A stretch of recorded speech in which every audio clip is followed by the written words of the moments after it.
Welcome, everyone. It's now we have a quite steady audience. It is a pleasure for us to host this webinar as part of the work that we are doing at the Hydrogen for Development Partnership. And it's great to see that we have connected colleagues from the World Bank Group, but also several of the partners that are part of the H4D initiative.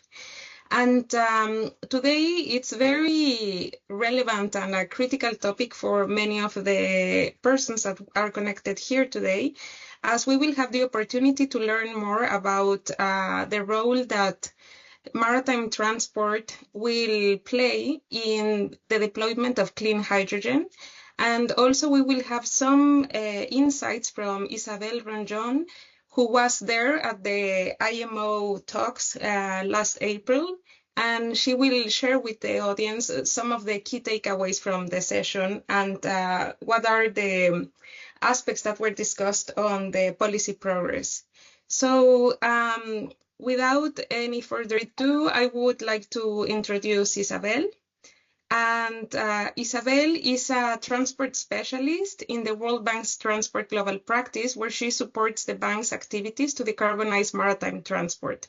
Before joining the bank, she spent 6 years at UMAS International, leading the group works on maritime climate policies. Isabel has a bachelor's in policy and economic sciences from RWTH Aachen University in Germany and a master's in environmental policy and management from Utrecht University in the Netherlands. Isabel, we are very excited to learn what are the takeaways, what were the agreements, what were the discussions that happened at the IMO, as many of the client countries in which we work at the World Bank are looking forward to have maritime as one of the key off-takers for hydrogen and derivatives. So over to you, and thank you very much to everyone to be today in this session. Thank you so much, Carolina. Thank you so much for this lovely invitation, for this kind introduction, and for the opportunity to speak to you all here today. Very grateful for your interest. Oh, I think there's somebody else talking. So maybe they can mute themselves whilst I share my screen. Can I just check? Yes, we can. Perfect. Thank you. Great. Thank you. So yeah, as Carolina said, my name is Isabel Rojon, and I am part of the World Bank's Global Transport Unit, where we help countries manage their various transport challenges, ranging from roads, urban mobility, rail, aviation, to, of course, maritime transport, which brings us to today. And maritime transport is especially important to the bank because of how important ships are for economic development. Now, ships move over 80% of global trade, and in that, developing countries play a key role. They handle 55% of all seaborne imports and 61% of exports by ship. 15 of the 20 largest ports are in developing countries, and 9 of the 10 leading ship registries worldwide are also hosted in developing countries. And of course, shipping also represents a crucial lifeline for many countries, in particular small island developing states. And now the energy that is needed to make that happen is quite significant. And because of that, and because of the fuel that ships are using currently, maritime transport emits about 3% of global greenhouse gas emissions. And if shipping was a country, it would actually be the 6th largest emitter worldwide. Now, what do we do about this? In 2023, the International Maritime Organization, or short IMO, which is the UN specialized agency for shipping, so the IMO committed to reducing shipping's carbon footprint from the current 1 billion tons to net zero by or around 2050.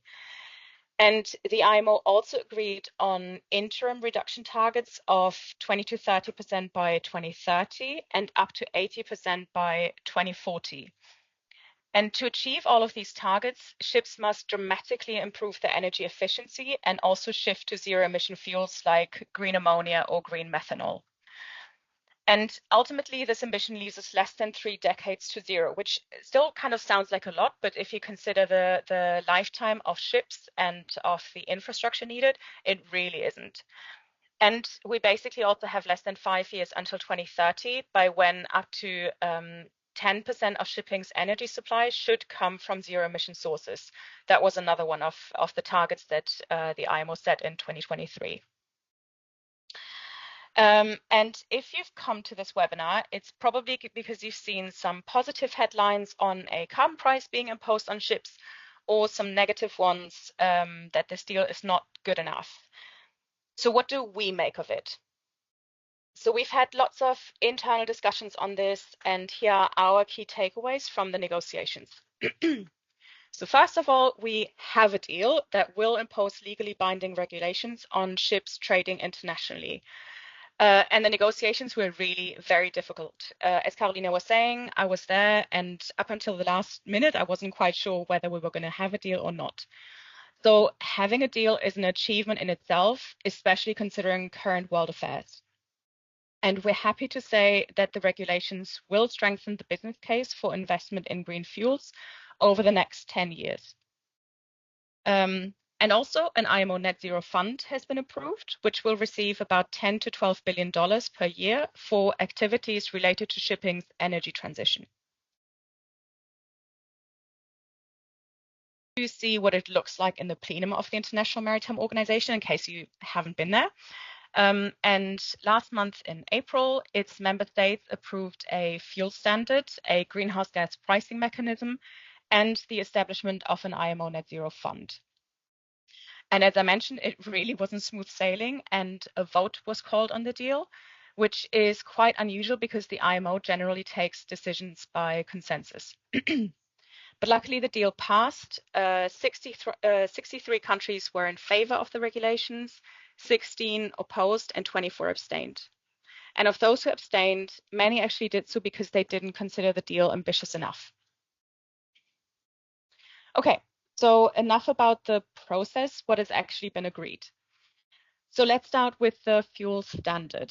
The fuel standard looks at the greenhouse gas energy intensity of a ship based on the fuel and other energy choices it makes. It also considers the use of energy from other sources and emission savings from technologies. And it sets two different targets, which you can see here. So first is the direct compliance target, and that's the yellow line. And that requires more ambitious greenhouse gas reductions. And targets so far have been determined until 2035 on an annual basis. So basically, if your ship is in the green area, you're fully compliant. Then there is the base target, that's the red line here, which shows the minimum greenhouse gas reduction requirements. And we currently have base targets until 2040.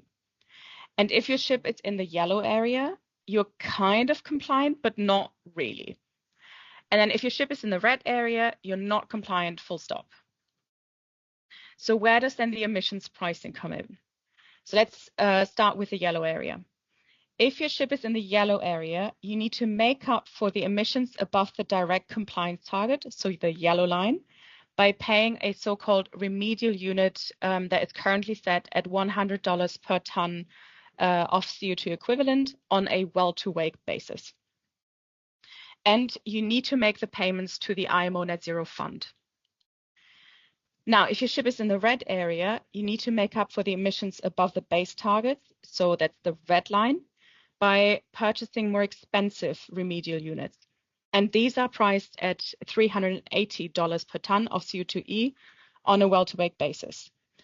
The payments also go to the IMO Net-Zero Fund, and not on top of that, you need to also pay for the emissions above the direct compliance target. So basically for the emissions in the yellow and in the red area. And for now, the prices for the remedial units have only been determined until 2030. So we'll need to see how they develop for 2031 and beyond. And because all of this isn't complicated enough, ships in the green area receive surplus units for over-complying with the regulation, and they can then trade these with ships in the red area. If they want to, they can also bank them for 2 years or simply not use them at all. And then furthermore, ships using zero and near zero fuels and technologies below a certain threshold, so for example, green ammonia or methanol, will receive rewards from the IMO Net-Zero Fund, but then the level of the reward still needs to be determined. I'll have a quick sip and let this sink in. Now, as I mentioned earlier, countries agreed to establish an IMO Net-Zero Fund. And a lot of the details still need to be worked out, including who will sit on the board, who is eligible to receive funding, what financing instruments will be used, and how revenues will be allocated. Still a lot of work to be done. In terms of the quantum, it's estimated that the fund will receive about $10 to $12 billion in revenues per year. And this is to be spent on the following categories, which include rewards for using zero and near zero fuels, as I mentioned earlier, but also, for example, on infrastructure investments. So what does the regulation mean in practice? Modelers from academia, think tanks, and NGOs estimate that we can expect up to 10% absolute emission reductions by 2030. I've actually also seen a more ambitious estimate of 15% reduction, but even that falls short of the IMO's own targets for 2030, which is to reduce emissions by 20 to 30%.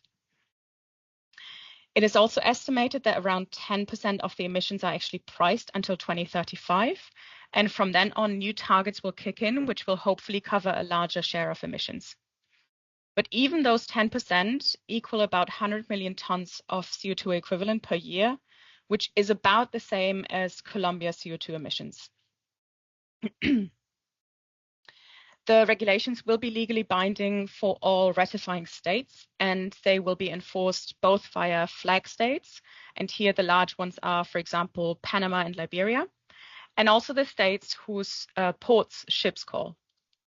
And then in terms of fuel choices, we expect that e-fuels will be incentivized over the next 10 years and beyond, and I'll share a bit more information about this on the next slide. However, in the short term, biofuels and LNG are likely to remain competitive. Having said that, new LNG-powered ships are not considered a competitive choice anymore.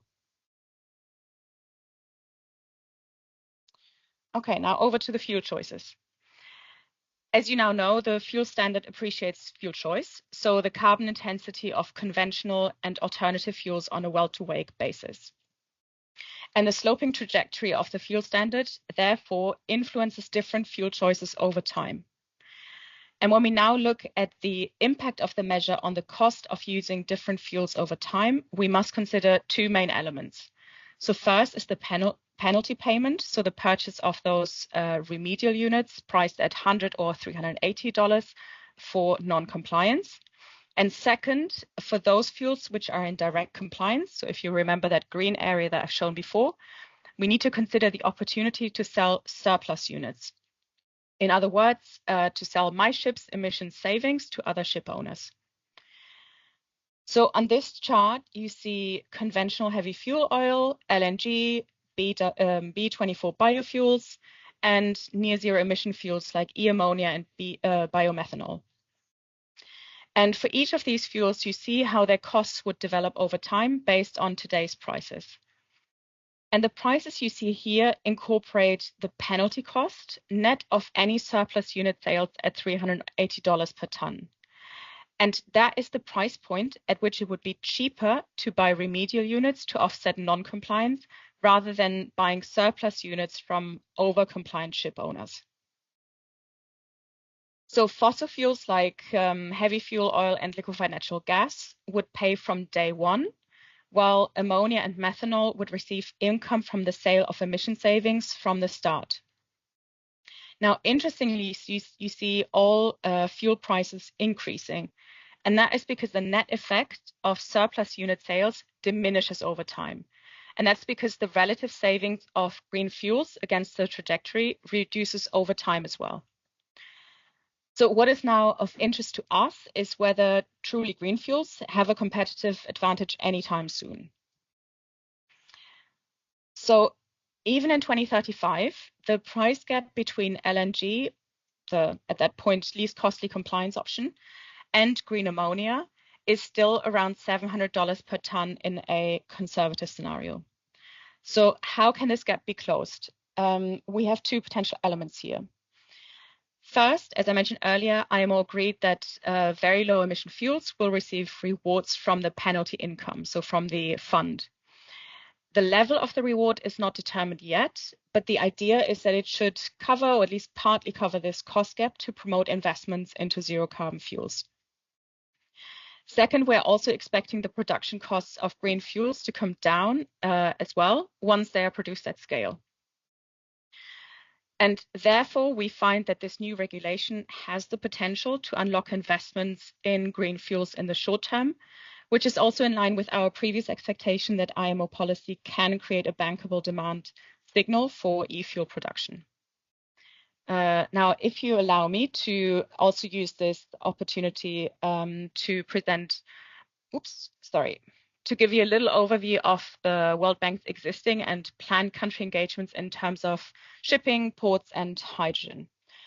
So as you can see on this map, our work covers all major choke points for maritime trade, and these will become indispensable waypoints for the regional supply of green marine fuels in the future. Of this work, let me very briefly introduce you to three pre-feasibility studies we've done in Morocco, South Africa, and Colombia. Starting with Morocco. Here, the situation is as follows.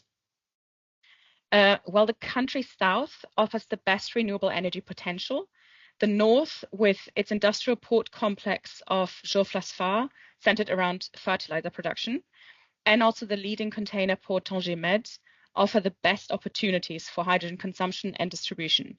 So the challenge then is how to ensure cost-effective transport of the hydrogen molecules from the south, where they can be produced most cheaply, to the north, where demand is likely to be highest. So we looked at different scenarios on how to do this in the most cost-effective way, and we'll hopefully publish the report soon. In South Africa, and there is a published report already, we work on leveraging the country's strategic geographic position at the Cape of Good Hope. And on the western coast, the port of Saldanha Bay offers a kind of double business opportunity in green hydrogen. So first, it can produce green shipping fuels, but it could also supply green hydrogen to the nearby currently mothballed iron and steel plant. And the operator of the steel plant has actually already indicated at what hydrogen price they would be willing to resume operations.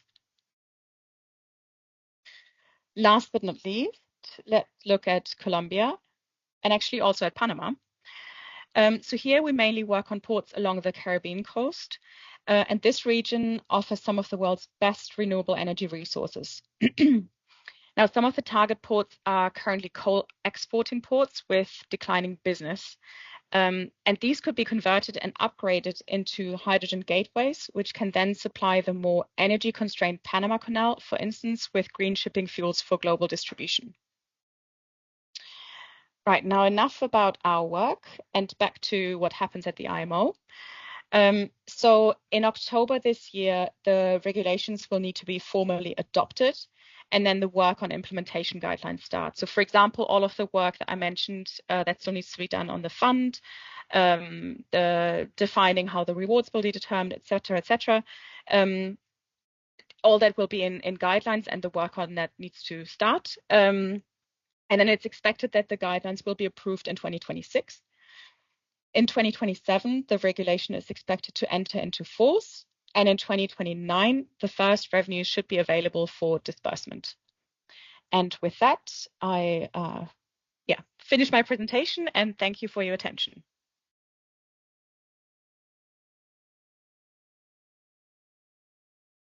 Thank you very much, Isabel, for the excellent overview. It is really clear on how these negotiations happen, the process, but also on the content. We consider that what you explained on fuel standards, GHG emission pricing, and IMO fund would be critical for the countries that we're working to support the decarbonization of maritime sector.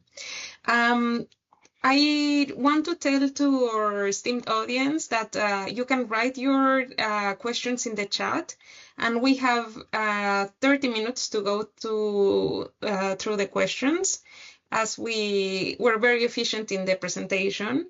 And I would like to take the opportunity, Isabel, to be the first one to ask you two questions that I have. The first one is on the compliance. We saw that, for example, Panama will take a role, and considering the Panama Canal is there, might be very relevant to really check that everything is implemented the way it should be. I wanted to ask, was there, because I didn't see Egypt there, so and considering the Suez Canal, was there a reason why they are not supporting the implementation and the compliance? And my second question is on LNG. If I understood correctly, does it mean then that LNG ships won't be eligible for the IMO Net-Zero Fund? So those are my two questions, and then we have several here on the chat that we can address them also. Thank you. Thank you. So yeah, thank you for those questions. Right, so Panama and Egypt. So in case that wasn't very clear, I wasn't saying that Panama is definitely expected to take a role. What I was just trying to say is that we have been doing some work internally in the bank to look at how, through, for example, Colombia, the Panama Canal could be supplied with green hydrogen. Panama and Egypt were both active participants at the IMO negotiations, and I expect they will continue to be active. For the reward, let me quickly check. That was for LNG. So there is a threshold at which here there's a threshold of, I believe, 19 grams per CO2 equivalent. I will need to double check. That determines whether or not fuels are eligible to receive a reward. I would need to double check. I don't think that would include LNG, but it would, I believe, include certain types of biofuels. Okay, thank you. We have some questions here in the chat, so we can go through them. The first one is from Jan Klenke from H2 Global. How can shipping emissions be reduced by 10% by 2030 if only that same share of 10% is covered by the scheme? Slide 10. The rules do not foresee that these ships are not at net zero at that time. Okay. Should I take that first, or yes, should we? yes, Okay. and then we go through the other two. Okay, great. Okay, so obviously this is quite a complicated regulation, and we haven't done any modeling ourselves. The modeling, or the estimates that we presented here, are based on modeling that academics and NGOs and think tanks have done.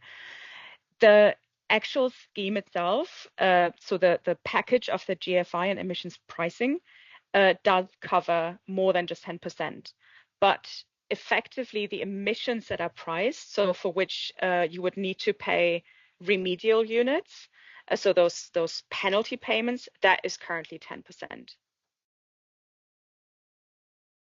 Does that make sense? Yes, thank you. And Ulrika, I've just seen that she confirmed that the threshold is indeed 19 grams per megajoule. Thank you very much for checking that.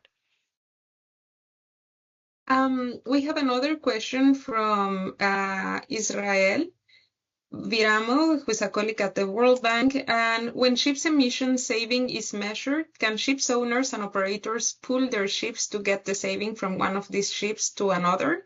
How does this work? Okay, let me just quickly read the question. When savings is measured.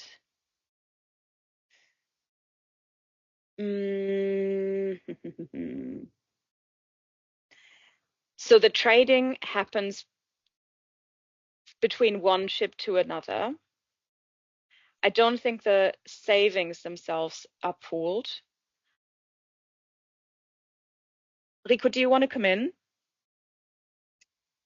Yeah, sure. So that's a fair question, and the European Union has, in their scheme, has allowed pooling, and then there's a clear definition of what a responsible company would be, who could be eligible to shift emission savings between different companies, such as what in shipping we call the ISA manager. Now, in this system here, what the IMO is currently envisaging, and again, it comes back to one point Isabel mentioned. Some of the details have not been finalized yet, but the fact that you can buy surplus units to be compliant from other ships is an implied pooling mechanism.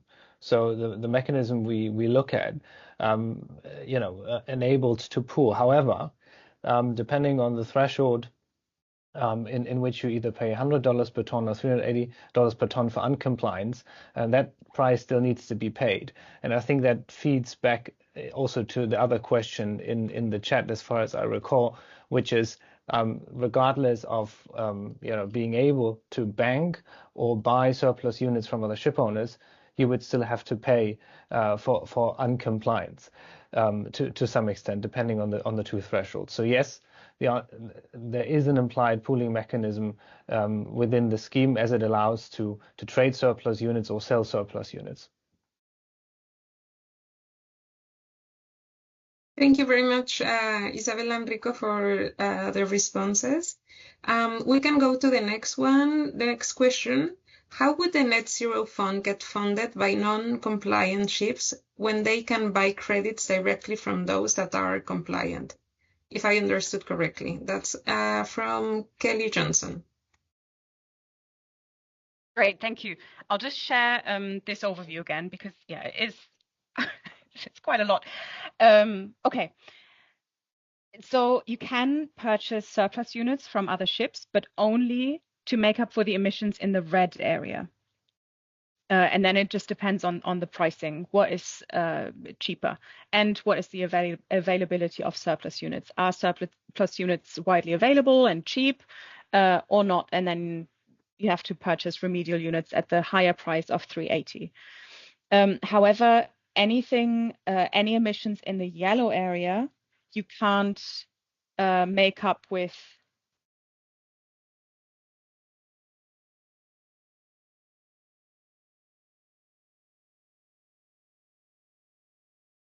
I believe we lost Isabel. Yes, it appears we've lost her. Maybe I can just finish her sentence, as I may assume, as I think I know what she wanted to say. So this comes back to what I said earlier. So the ability to use surplus units from overcompliant ships only refers to the red threshold, which you've seen on the slide, which you just presented. Within the band of compliance, where you have to pay $100 per ton for non-compliance, this is sort of a corridor where you have to pay regardless. And I think now I'm referring to the question which is about to follow, and that is, how is the IMO Net-Zero Fund funded? And that is exactly where the money comes from. Also, we have to consider being compliant is a challenge, right? I mean, the expectation that there's huge amounts of ships being compliant and just banking and selling units, I think that would be the wrong assumption. But obviously that is exactly the challenge, to have a ship run on a possibly lower carbon fuel or even zero carbon fuel. And obviously, the more I'm below the trajectory, so the more compliant I am, the more units I would possibly have to sell. But again, that requires for these fuels to be available, and that is exactly, I think, what this group is interested in. How can we bring the truly zero carbon fuels to market early on? And from a ship owner's perspective, that can actually become an interesting sort of business model as well, right? Selling those units, and the sort of the cap on the unit price of compliance in sort of the assumption we're making on the price or sort of the cost gap between different fuels is based on the maximum of $380 per ton. Because if I pay more than $380 per ton, it would be cheaper to just pay for the remedial units. So this is kind of my switch point, if you will. Not sure if we have Isabel back. Yes, I'm back, and really embarrassed that my laptop crashed. And of course, this happened during a recorded webinar and not a normal Teams meeting. So I'm really sorry. No worries, Isabel. Technology is still like we can all have some issues, I'm sure. So Rico finished the response to that, and I was sharing this, but I'll stop sharing. And in case you, or if you want me, I can keep on sharing. I have the file open. Then there is another question from Megan, who is also a colleague at the World Bank. Could you please explain the plans for an international certification scheme for low carbon fuels under the IMO? Yes. Well, I'm not sure if I can explain them very well, but there are plans. So basically, the IMO is currently working on life cycle analysis guidelines, and because, as I mentioned earlier, the emissions that will be covered will be on a well-to-wake basis. So what exactly does that mean, and what kind of also sustainability criteria will be considered? There are plans for a certification scheme. However, how exactly that will work is not determined yet. I can double check the exact language and send you that via email.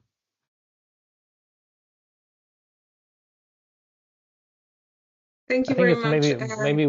maybe worth mentioning here, just in addition to the complexity of fuel certification going forward. I mean, currently the dominant fuel was heavy fuel oil. So we're talking about over 90% of using one fuel globally for shipping, plus diesel, plus LNG and biofuels, just having kind of recently entered the mix.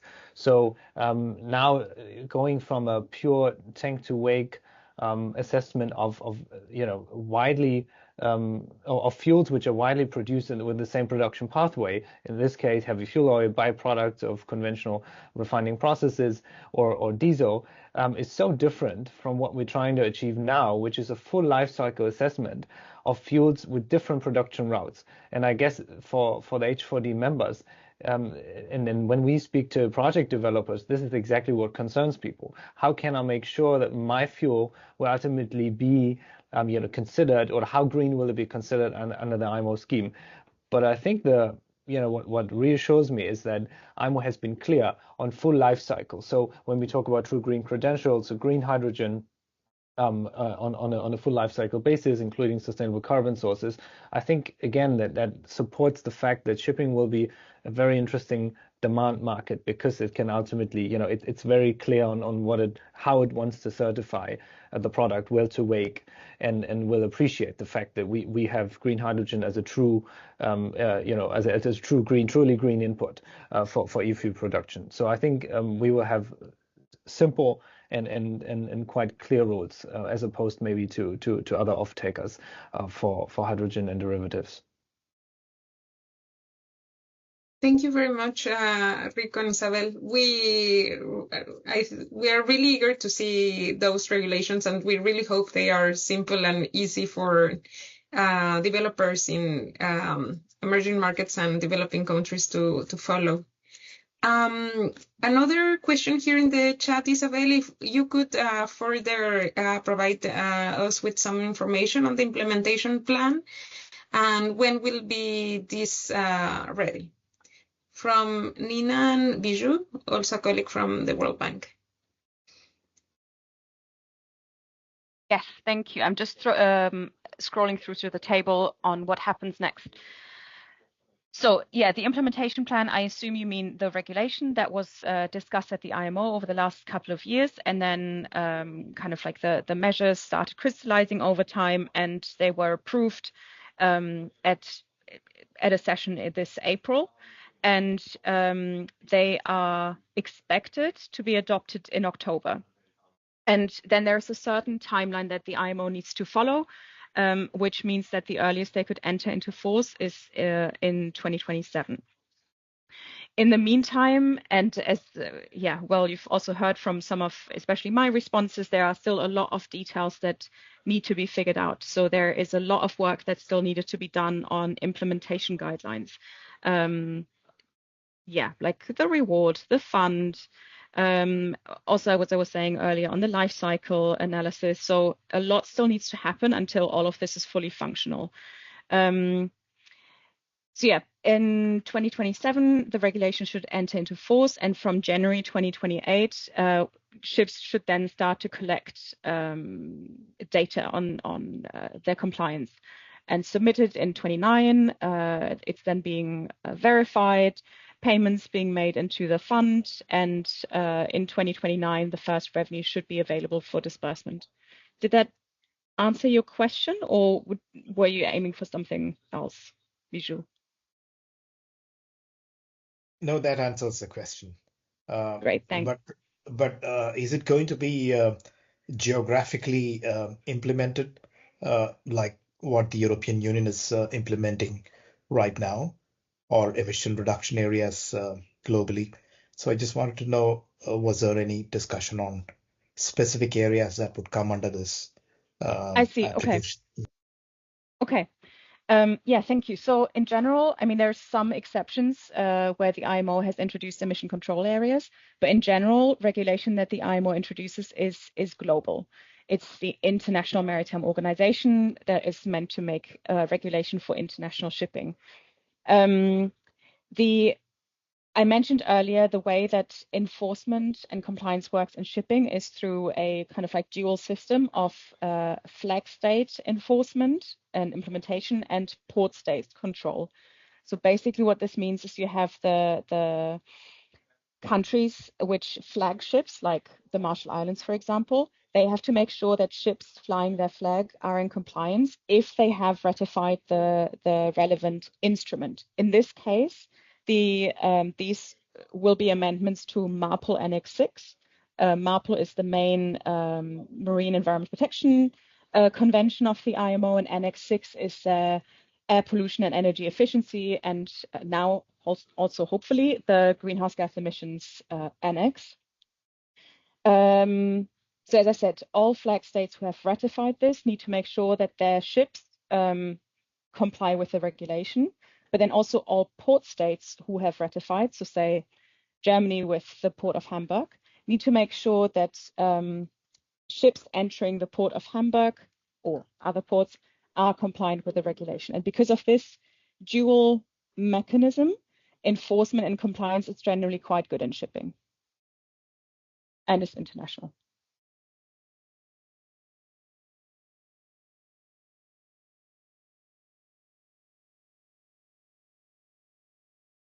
Thank you very much, Isabel.